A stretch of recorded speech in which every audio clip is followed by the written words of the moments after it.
Hello students, very good morning. कैसे हैं आप लोग? स्टूडेंट, आज हम ACC SBR का कापलान का एग्ज़ाम किट का एक क्वेश्चन डिस्कस कर रहे हैं जो कि एग्ज़ाम में आया हुआ है लास्ट में, और उसके अंदर जो है इम्पेयरमेंट ऑफ फाइनेंशियल असेट्स से रिलेटेड बातें करी गई है। अगर मैं प्रिसाइजली कहना चाहूँ तो इम्पेयरमेंट रिवर्सल के बारे में बात करी गई है और जनरल एंट्रीज डिमांड करी है क्वेश्चन के अंदर। और ये 8 मार्क्स का क्वेश्चन है, 8 मार्क्स का क्वेश्चन है। स्टार्ट करते हैं, ठीक है। हम लोग इम्पेयरमेंट अकाउंटिंग पहले ही पढ़ चुके हैं, बस हम ये एग्ज़ाम किट का एक क्वेश्चन ले रहे हैं जो मेरे को एक्स्ट्रा लगा, वो मैं आपको समझा रहा हूँ यहाँ पे। तो दिसंबर 2023 का क्वेश्चन है ये, सितंबर 2023 / दिसंबर 2023। J company is the parent company of a group, ठीक है। जे कंपनी क्या है? एक होल्डिंग कंपनी है, पेरेंट कंपनी है। Its main business is in the telecom sector, but with the continued expansion of the product and service it has developed a credit risk management business। क्या बोल रहा है? इसका मेन बिजनेस तो ये है कि टेलीकॉम सेक्टर में डील करती है ये, जैसे एयरटेल है, जियो है, उस तरीके से काम है इसका मेन। लेकिन इसने अपना एक्सपेंशन किया और इसने क्रेडिट रिस्क मैनेजमेंट बिजनेस में भी जो है वो स्टार्ट किया, ठीक है, बिजनेस स्टार्ट किया। The financial year and is 31 December 2006। The functional and presentation currency of the J is dollar, ठीक है। मतलब ये बोल रहा है कि जे कंपनी की और इसकी ग्रुप की दोनों की ही जो फंक्शनल और प्रेजेंटेशन करेंसी दोनों की दोनों क्या है? डॉलर है। तो कोई कन्वर्जन वगैरह का इशू नहीं है, टेंशन नहीं है। The following exhibits provide information relevant to the question, loan portfolio and revenue and inventories. दो इन्फॉर्मेशन इसमें दे रखी है, एक तो लोन से रिलेटेड और एक रेवेन्यूज और इन्वेंट्री से रिलेटेड। लोन से related, describe the purchase of credit impaired loan by the J company. इसने क्या किया है कि कुछ जो लोन्स हैं वो परचेज करे हैं। आपको पता है लोन्स परचेज करे जा सकते हैं, तो इसने क्या किया है, बेसिकली लोन परचेज करे हैं और वो लोन जो परचेज करे हैं वो क्रेडिट इम्पेयर्ड है ऑलरेडी, ठीक है ना। तो आपको इस चीज़ का मतलब पता होगा, हम ऑलरेडी डिस्कस कर चुके हैं। जब हम एक्वायर करते हैं क्रेडिट इम्पेयर्ड कोई भी एसेट्स, तो फिर उस केस में जो एक्सपेक्टेड क्रेडिट लॉस ECL का जो प्रोविज़न बनता है वो किस तरीके से बनता है। तो उसमें 2 पॉइंट होते थे, एक तो लाइफ टाइम ECL और एक 12 मंथ ECL। तो ये कौन सा ECL बनेगा यहाँ पे? यहाँ पे बनता है लाइफ टाइम ECL, ठीक है। Revenue and inventory described a 2-year service agreement with the S company and the sale of inventory to the overseas subsidiary। हम ये जो क्वेश्चन है वो इम्पेयरमेंट से रिलेटेड कर रहे हैं अभी, तो केवल इम्पेयरमेंट की बात करेंगे। मैं अभी रेवेन्यू और इन्वेंट्री से रिलेटेड जो है वो बातें नहीं करूँगा, है ना, ठीक है। ये अपन जो है फाइनेंशियल इंस्ट्रूमेंट्स की बात करेंगे, IFRS 9 की अभी डिस्कशन करेंगे। आपको पता है कि जो फाइनेंशियल असेट्स का इम्पेयरमेंट होता है वो IFRS 9 के अकॉर्डिंग होता है, किसी और स्टैंडर्ड में कवर नहीं होता। जो इम्पेयरमेंट का सेपरेट स्टैंडर्ड है उसमें कवर नहीं होता है। Loan portfolio, J purchases credit impaired loans and measure these at amortise cost. क्या बोल रहा है कि जे ने जो लोन परचेज करे हैं वो क्रेडिट इम्पेयर्ड है ऑलरेडी, और इसने इसको किस पे शो किया है, कौन से मेथड पे शो किया है? Amortise cost. टोटल 3 मेथड होते हैं, FVTOCI, FVTPL और एक अमोर्टाइज कॉस्ट। इसने जो मेथड यूज़ किया है वो अमोर्टाइज कॉस्ट किया है। हमें पता है कि कब हम अमोर्टाइज कॉस्ट यूज़ करते हैं। J company correctly calculate the loss allowance as the changes in the lifetime expected credit loss since initial recognition of the assets which is effectively the changes in the estimated cash flow. बोल रहा है J company जो है उसने loss allowance बिल्कुल correctly calculate किया है और वो लाइफ टाइम ECL के हिसाब से है, क्योंकि यहाँ पे जो है असेट्स जो है वो इनिशियल रिकग्निशन जो है अपन ने ध्यान है तो अभी बताया कि स्टार्टिंग में इसने परचेज जैसे किया है वो क्रेडिट इम्पेयर्ड लोन परचेज किए हैं ऑन 1 जनवरी 2006। अब देखो यहाँ पे ईयर एंड कब हो रहा है? 31 दिसंबर को, है ना, ठीक है। और आपको 1 जनवरी 2006 की इन्फॉर्मेशन दे रखी है। क्वेश्चन बेसिकली यहाँ से चालू हो रहा है ये, ठीक है। अभी तक तो अपनी ये बैकग्राउंड भूमिका बना रहा था और कुछ भी नहीं था। On 1 January 2006 J company brought credit impaired loans with the remaining term of 4 years. मतलब देखो इसने बार बार एक ही बार 3 बार बोल दिया ना, तीसरी बार ये बात कर रहा है कि इसने क्रेडिट इम्पेयर्ड लोन परचेज किए, क्रेडिट इम्पेयर्ड लोन परचेज किए। 2 बार ऊपर बता दिया, तीसरी बार यहाँ पे बता रहा है ये। तो एक ही इन्फॉर्मेशन है, ऐसा नहीं कि 3 बार इसने लोन परचेज किए, एक ही बार परचेज किया है। तो बोल रहा है कि टोटल 4 साल का पीरियड है और उसने लोन परचेज़ किया। आपको पता है लोन भी परचेज़ कर सकते हैं आप। लोन परचेज़ करने का मतलब कि हमने right to collect from someone, किसी के डेटर्स परचेज कर लिए हैं, ठीक है। तो अब जो ये जे कंपनी है इन लोन से पैसा रिकवर कर सकती है, ठीक है। J company paid 32 million which is equivalent to the fair value.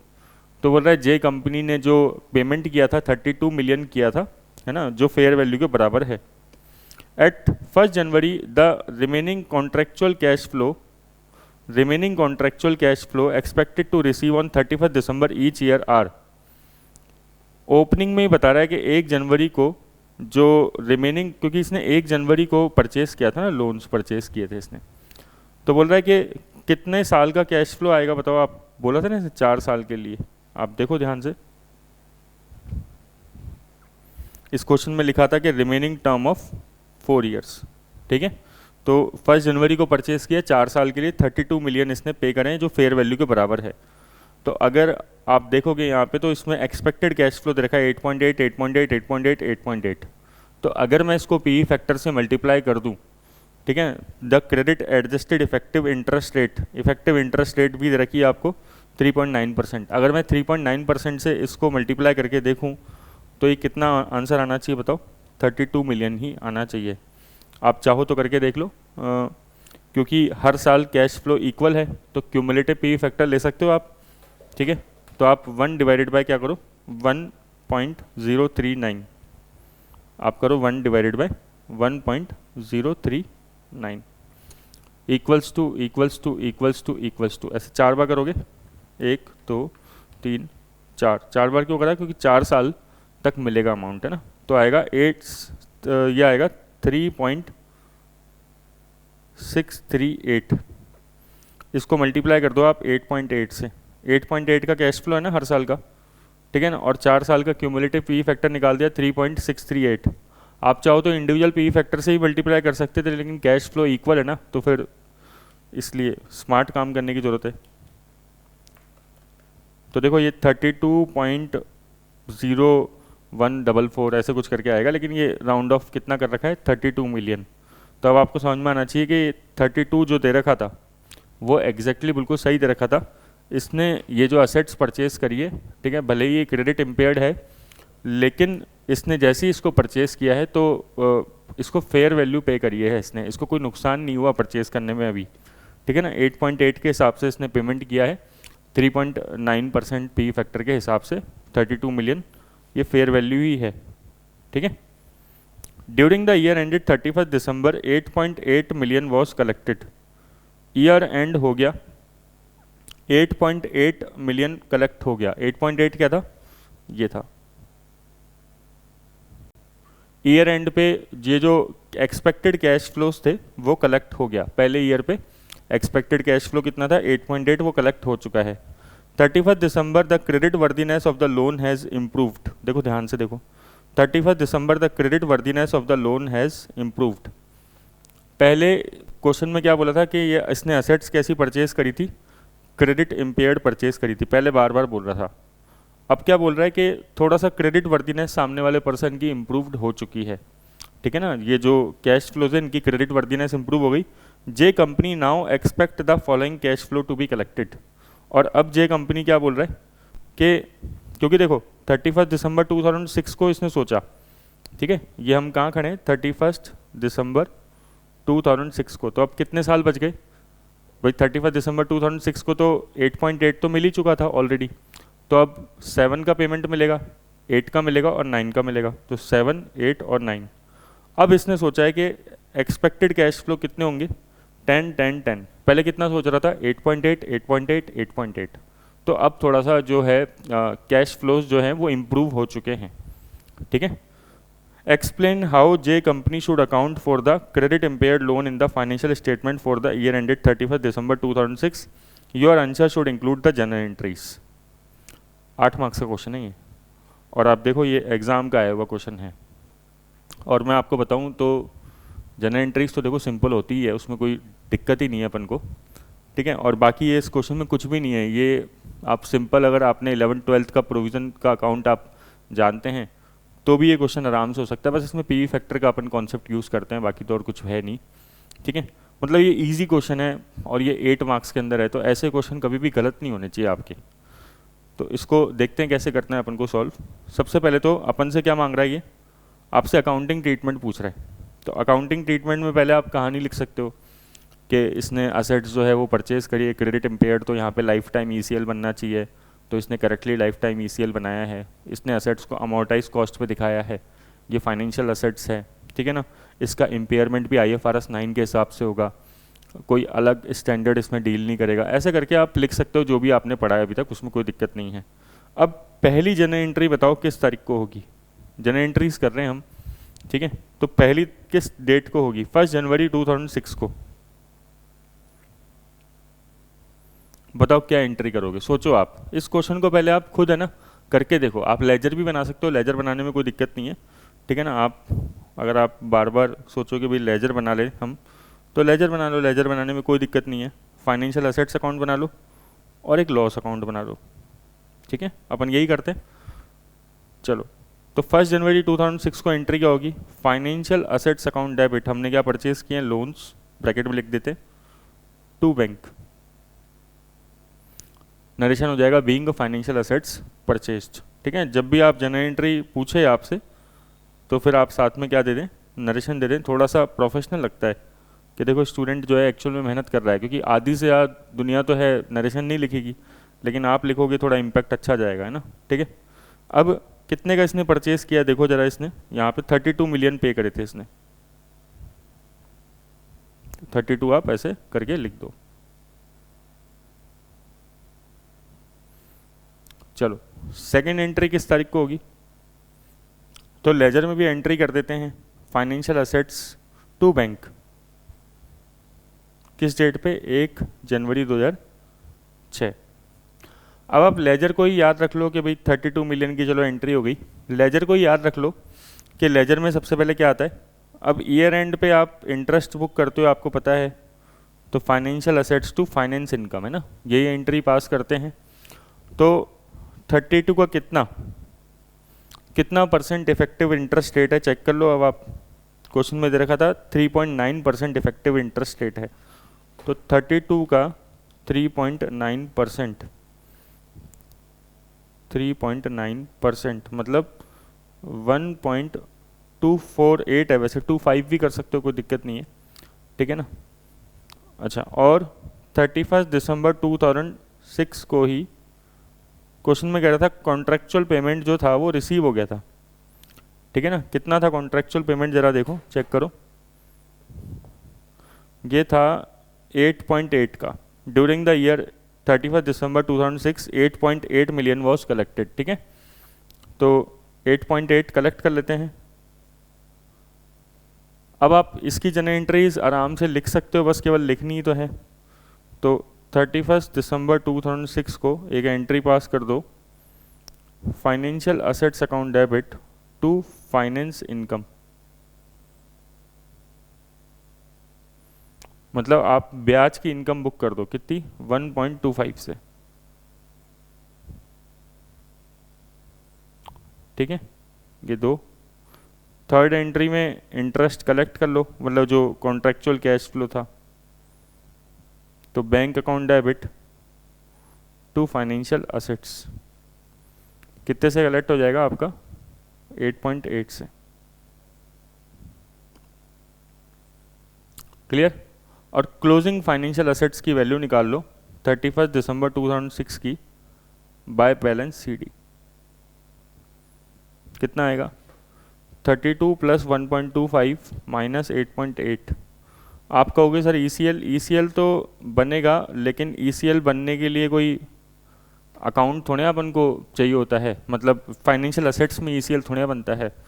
ECL या फिर लॉस अलाउंस बनाने की एंट्री क्या होती है, P&L account debit to loss allowance. और वैसे भी यहाँ पे तो रिवर्सल हो रहा है, इम्पेयरमेंट का रिवर्सल हो रहा है, ठीक है। तो अभी अपन देखते हैं क्या करते हैं। अच्छा, अब यहाँ तक तो अपनी बात हो गई है ना, तो अपन ने एंट्रीज वगैरह कर ली। अब अपन को एक रिवर्सल की एंट्री देखनी है कि इम्पेयरमेंट कितना होगा, यहाँ पे ना चेक करना पड़ेगा। तो अब यहाँ पे 3 इंस्टॉलमेंट्स मिलनी बाकी है, 10, 10, 10।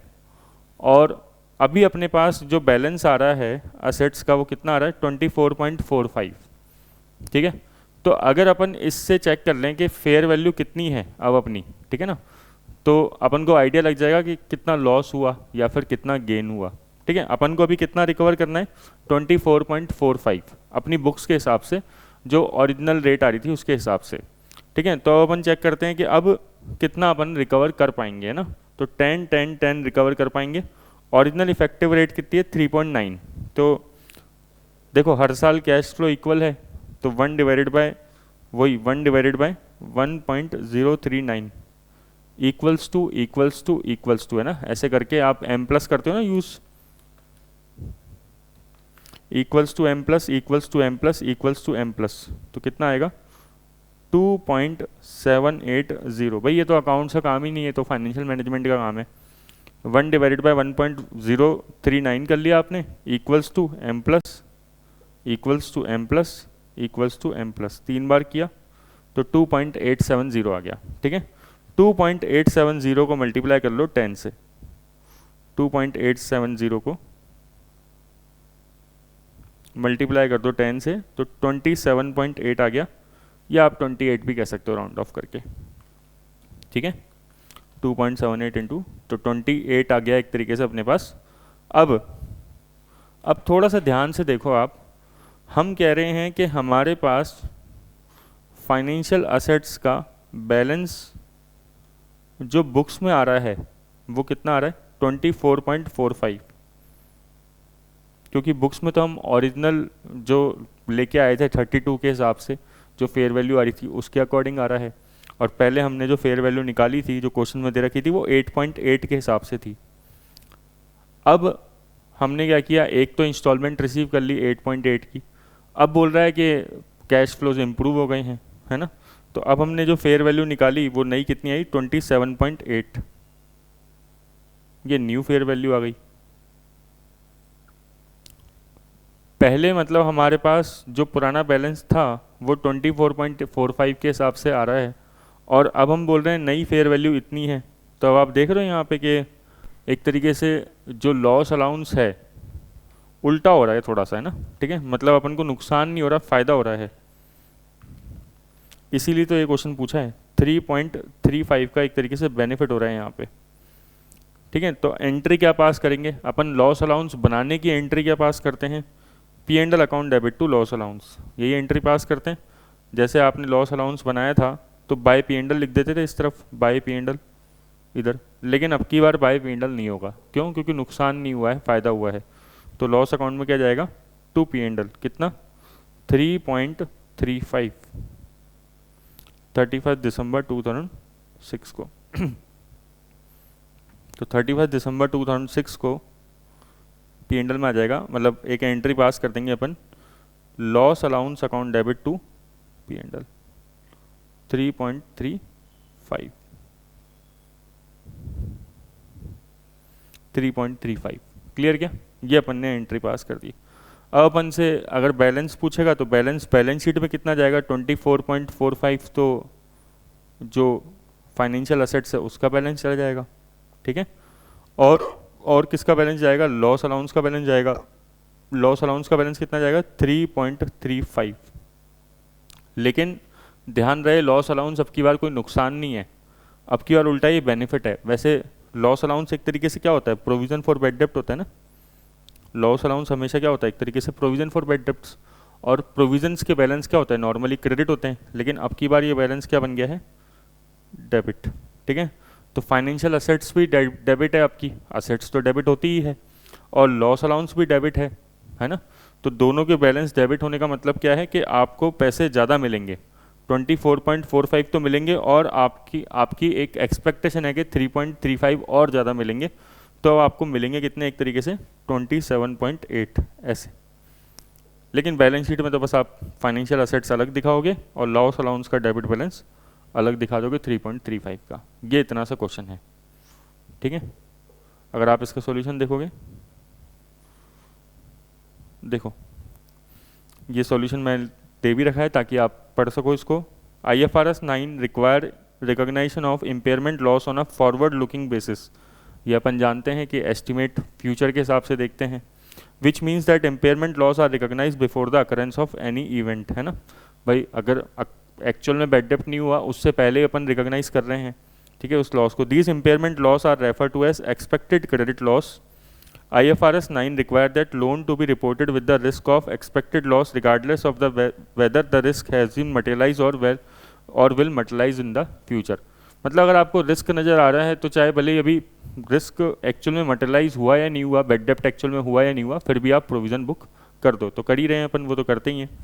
The purchased credit impaired financial assets are recorded on initial recognition at the transaction price without presentation of allowance for the expected contractual cash flows, contractual cash shortfalls।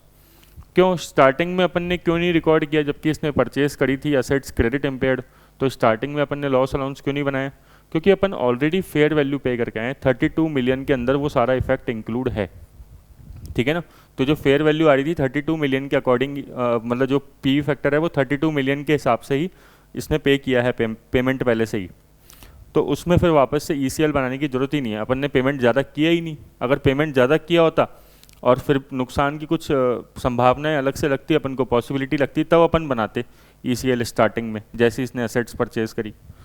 This is because the expected shortfalls are implicit in the purchase price.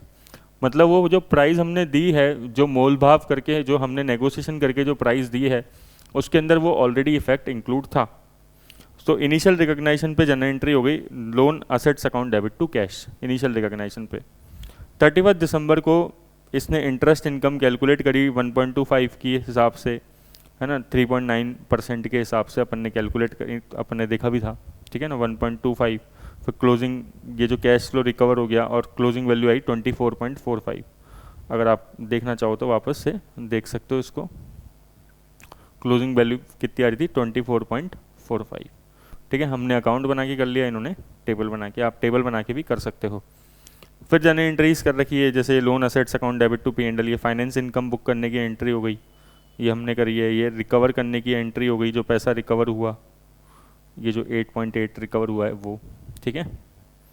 फिर resulting favourable change of in life time ECL is there for, ये 3.34, तो round of का थोड़ा सा difference है, ठीक है ना, 3.35 हमने लिखा था, ठीक है, यहाँ पे 3.34 है, तो कोई दिक्कत नहीं है।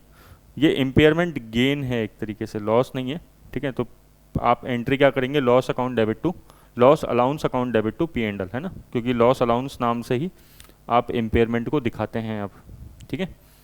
तो बैलेंस शीट में क्या होगा, लोन की कैरिंग वैल्यू आ जाएगी एक तो, और एक लॉस अलाउंस आ जाएगा जिसका डेबिट बैलेंस होगा 3.34 का।